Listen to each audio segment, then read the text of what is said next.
When the Trump administration launched its initial trade war against China in 2018, Beijing scrambled to respond. They had very few direct economic levers to pull. Today, that dynamic has reversed. China has drawn a red line in the sand, and they possess the leverage to make any retaliation painful. According to former diplomat Kishore Mahbubani, Western leaders have spent years operating under a massive miscalculation. They believed they could slow down the Chinese economy through tariffs, sanctions, and tech bans. This chart shows why those bans are struggling to have an impact. The pace of this industrial growth is staggering. Today, China produces more physical manufactured goods than the United States, Germany, Japan, South Korea, and Britain combined. In the year 2000, China accounted for barely 6% of global manufacturing. Current projections show that number hitting 45% by 2030. For decades, the West treated Chinese factories as an offshore assembly line for cheap consumer products.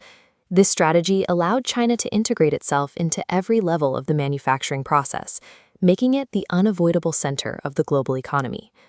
Over past 40 years, Western corporations systematically moved their production facilities abroad.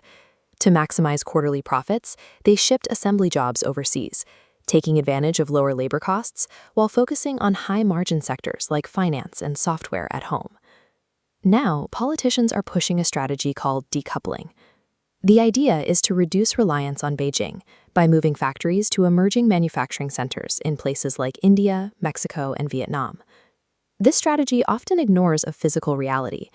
When a company opens a brand new facility in Vietnam, the specialized screws, the lithium batteries, and the electronic sensors being put together inside that building are still imported directly from China.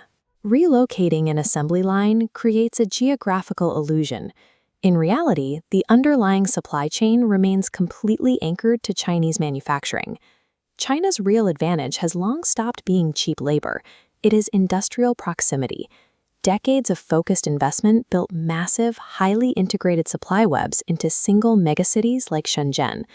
Because of this physical density, if a factory needs a new prototype component, the specialized engineers, the component makers, the logistics firms, and the shipping ports are located just minutes away from each other. Other developing nations acting as backup hubs do not possess this level of integration. They lack the local supplier networks, the raw logistic speed, and the scale required to match that output. These industrial networks are physical realities that cannot be easily bypassed or replicated. China controls the essential infrastructure of global trade, making it mathematically impossible to ignore.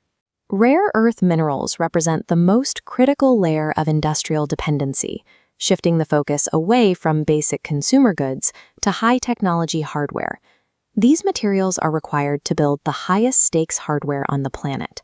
Without rare earths, missile guidance systems fail, radar arrays go dark, and modern fighter jets cannot function. Mining the raw ore out of the ground is the first step.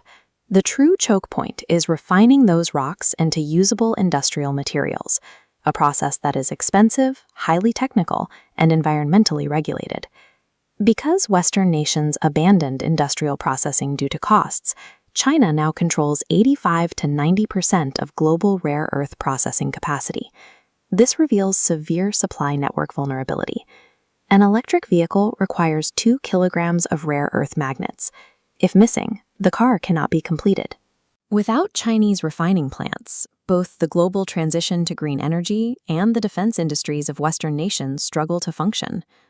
During the Cold War, the United States isolated the Soviet Union economically, but that strategy worked because Western consumers and businesses did not rely on Soviet factories to supply their daily lives. China represents a different structural reality. Their manufacturing sector is permanently embedded into almost every consumer market on Earth. We saw a demonstration of this during the initial months of the COVID-19 pandemic. When Chinese factories went into lockdown, shipping prices skyrocketed.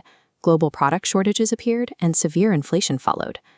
The containment playbook written in the 20th century is ineffective today because it is impossible to establish an economic blockade against your own source of production. This does not mean the Chinese economy is invincible. Beijing is currently fighting a rapidly aging population, youth unemployment, and significant debt in their property sector. But it leaves Western leaders facing a contradiction. If they attempt to separate from Chinese industry, they risk triggering catastrophic domestic inflation. But remaining tied to that system continues a long-term strategic vulnerability.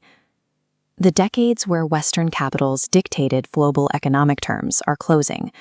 We are entering a multipolar reality where influence is anchored to massive, localized industrial scale. Global power is no longer determined purely by military budgets or software innovation.